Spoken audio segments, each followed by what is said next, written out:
All right, welcome. It's been a while since I did a Facebook Live here, and some of you will be listening later on YouTube. But I'm here in the group Women Healing from Emotional Abuse with Power, Passion, and Pleasure. And my name is Ailsa Kepi. I'm curator of the group, and I am often in here doing videos since 2017, 2018 when I started this group. It's been really my passion and my pleasure to host this group for women that are so courageous to try to find an answer to uh, all of those things that we get taken away from us when we've been through abusive relationships, where we've had our confidence taken away from us, we've had our credibility, we have our belief, our own intuitive sense of what is real and what isn't, and what we feel and think. We've had all of that either taken away or twisted around or manipulated. And so it takes a lot of courage to show up for yourself, even to join a free Facebook group. It takes courage. So I really commend you all for being here. And if you're watching this video on YouTube, same thing. Congrats for just even starting to look at this at all. So I wanted to talk today because I've had a couple of conversations with someone in the group about why are relationships so hard, and I'm talking to her about relationships after the abusive relationship, right? You've had one, two, three, many abusive relationships, and now you're trying to get into your new life phase and you're all excited. Maybe you've spent a year or two or 10 years working on yourself and you're excited to get into a new relationship. And that is an amazing place to be. However, it's like any other addiction when you have to deal with it head on. So when you find somebody to finally be in relationship with, you'll find that all of your stuff comes up again. All your triggers are going to probably still be there, even if you've managed to get them down to a manageable kind of shadow. It's maybe not this huge monster that makes you run screaming for the hills whenever somebody says, hey, you want to go on a date? But now you're actually getting to that place where it's like, oh shit, I don't know if this person likes me. I don't know if they're actually paying attention to me. Are they love bombing? Are they not? Am I being too needy? Do I tell them what I'm feeling? Do I not? Do I make space for them? Do I do whatever they say? If they ask me out, do I make sure I make myself available? Do I say no? Do I show part of myself to this person or not? And so all of our insecurities come up when we finally start trying to date or get in a new relationship, or even a new relationship at work, a new friendship. It's kind of all the same thing. And I think one big thing that I had to really deal with as I was healing from an 18-20 year abusive relationship, and potentially somewhat manipulative and not great relationships with my parents, I had to really deal with this idea of why am I feeling really insecure? Why am I not having the confidence that I would think that I would have at this point? Because I've been dealing with life well. I've kept down a job. I'm raising kids. I'm going out. Nothing phases me in the world. I'm not, doing tons of other seemingly harmful behaviors. But when it comes to relationships, I just seem to not be able to settle. And so I was telling this woman, I was like, this is where really the rubber meets the road. This is where you have to pull out all your tools that you've worked on. And some of those tools, we have videos here in the group about dealing with your anger, dealing with your, potential addiction to love or relationships, or your own endogenous opioids, the drama triangle. We have videos about all of that. And so there's a lot of work to do on yourself. And when you finally get the potential to work in a relationship with those tools, now is your chance to really shine. And this is the chance to pull out all those tools that you've been working on and to really go for it. So if you get anxious every time someone doesn't text you back within like 5 minutes, you think, "Oh, maybe they don't like me, maybe they don't want to talk to me, maybe I'm being annoying." If that's you, then this is where you pull out your, I'm going to breathe for 10 breaths. I'm going to go for a walk. I'm going to live my life without spending 100% of my time and energy, wondering if this new person in my life can now take over and take all of me, right? So we want to keep ourselves autonomous. We want to still be people, because part of the reason, if you are able to attract new and more healthy relationships, these people that maybe don't have a history of emotional abuse may not understand why you're so anxious or worried or want to suddenly become whatever that you think they want. Like, that's not why they fell in love with you or why they're interested in you. They're actually interested in you because most likely you're an awesome person and you have lots of strengths and interesting quirks and empathy and all these great qualities that, a lot of us that end up in emotionally abusive or manipulative relationships actually are really awesome people, and we have a lot of strengths, right? So narcissistic people are attracted to us. We have a lot of energy.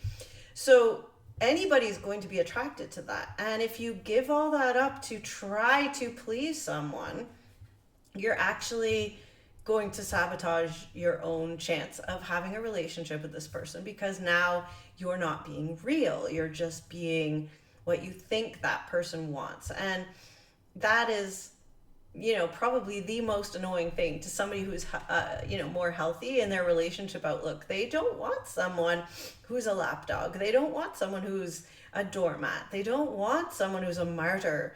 They want someone who's unique and funny and, challenging and all of the things that humans are.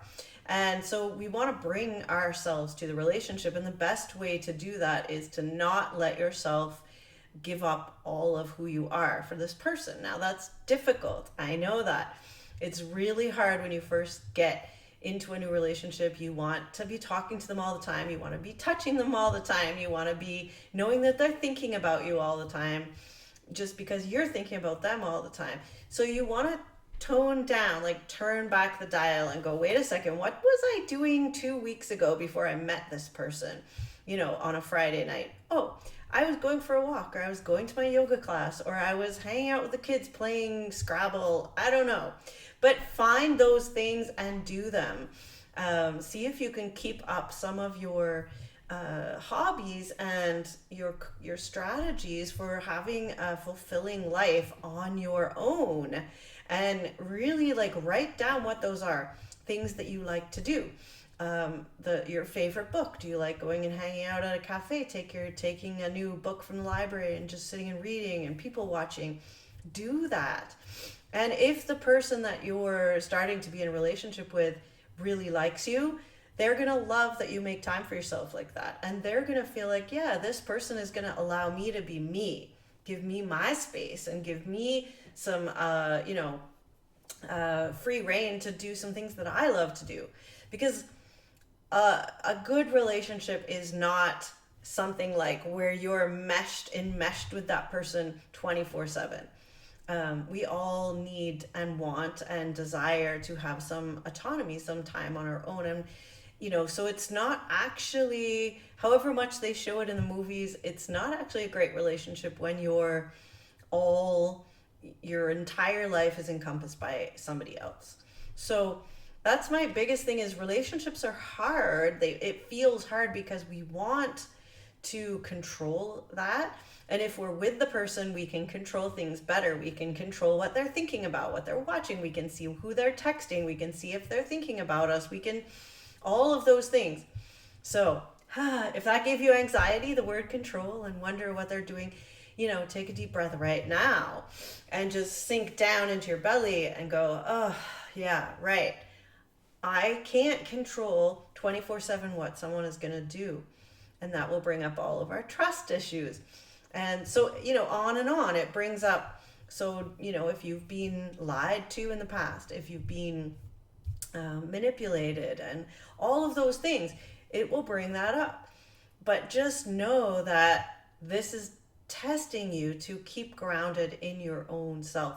So if your trust issues come up, you have to give someone some trust. Not all your trust, you give them some trust. So you're like, yeah, I'll see you, in a couple days or whatever. And then you text them good morning or good night, but you're not going to say every 5 minutes, text me, what are you doing now? What are you thinking? What are you up to? Who are you with? Like, you don't need to know that. And until somebody gives you a good reason to not trust them, in which case you shouldn't be trying to have a relationship with them anyway, until they give you an actual good reason. And this is where you really need some discernment. You need to take a step back and look at it really consciously. Is this person actually being untrustworthy, or is this my anxiety? And these things are tricky to really pick up on our own. And I've had a number of clients, work with me just to kind of feedback about, okay, this is what happened. This was the interaction. Do you think this was a reasonable interaction? And we talked about it every week, how they were doing with their relationships. And it really helps to kind of have a sounding board that can say, wait a second, that sounds just like a normal interaction. And sometimes, manipulators, as we all know, can be very hidden. They can be really good at it. Sure, there are people out there like that, and there always will be. So you may come up against them. But the more work we do to be authentic and to take things slowly and to really look at these issues that we are trying to overcome, the less we're going to attract those people, right? The less we're trying to run after them, doing whatever they need so that they'll like us, the less we're going to attract those types of people. So really, really try and take a step back and write lists of things. Reach out if you want a coaching type relationship. We'll hash it out every week and we'll talk it through. Post in the group if you are looking for some feedback. Here's what happened. Do you think that sounds reasonable? Do I need to, do more, do less? Do I need to have less controlling behavior? And so all of these things have to go. And if your spidey senses are kicking in big time and there are actually things that are showing up that are red flags, then by all means walk away. And there was somebody who posted in the group recently about that, that you don't have to stick around for everyone. You can walk away. This is the nature of healthy relationships, is we are in them as long as they're great for everyone. And if they end up not being great for anyone, you particularly are important, then walk away, find new relationships. There's plenty of people out there. And the more that we continue to work on this, the easier it gets. So trust issues will come up, confidence issues, fears. Am I good enough? Will they care about me enough? Will anybody care about me enough? These are difficult things to overcome often on your own. The fear one especially. So I would say that if fear comes up for you, that you're not worthy of a good relationship, that you don't know where to turn, I highly recommend working with a therapist or someone that you can trust to be there for you. Maybe that isn't everyone's experience, but find a good therapist, find a good coach, work with them and build an experience in your body of a relationship where you can talk things out, where you can trust that they'll be there, that you can work on your fears of not being enough or whatever those fears are, that people won't, that you're not attractive enough, that you're not nice enough, that you're not whatever it is enough. Find somebody to work with on that.